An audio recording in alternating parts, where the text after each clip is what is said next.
All right, well, this week, Jamie Foxx, he has a new action-adventure project. It's called Power.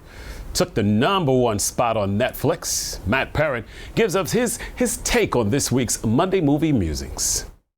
Welcome to another Monday. Well, if things hold steady, this may be the last streaming review I do for a while. So with theaters opening next week, what movie did I feel like covering this week? Well, I'm a big fan of both Joseph Gordon-Levitt and Jamie Foxx, and apparently knowing this, Netflix brought them together for a new take on superhero movies. So without any further ado, let's take a look at the movie that blew up Netflix over the weekend, Project Power.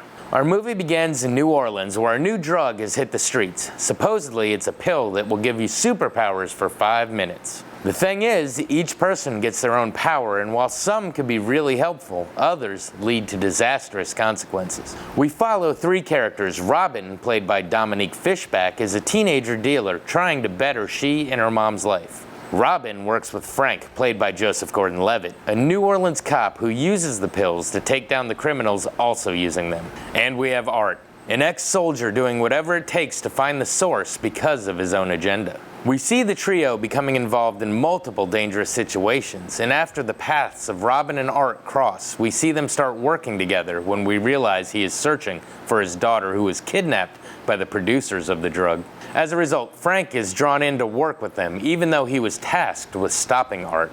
As the movie progresses, we see the pills taken by many people and the resulting powers that accompany them. It makes for many action-packed fight scenes accompanied by chaos galore.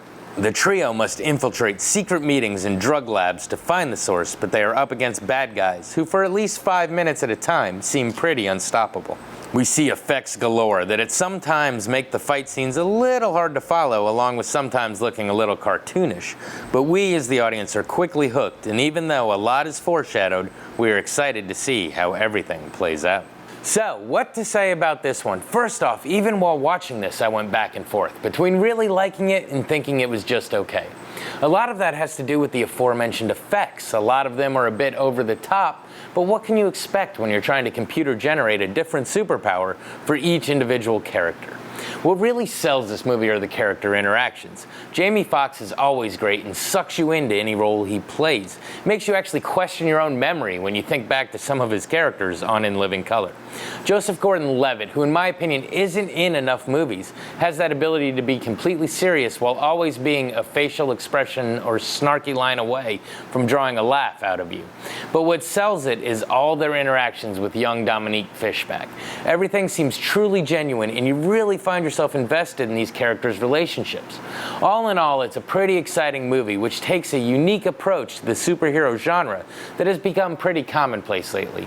I didn't shut off my Netflix thinking this is one of the best movies I've seen all year, but I was very entertained for 2 hours. And isn't that what we really want from our streaming choices? This has been your Monday Movie Music. Back to you.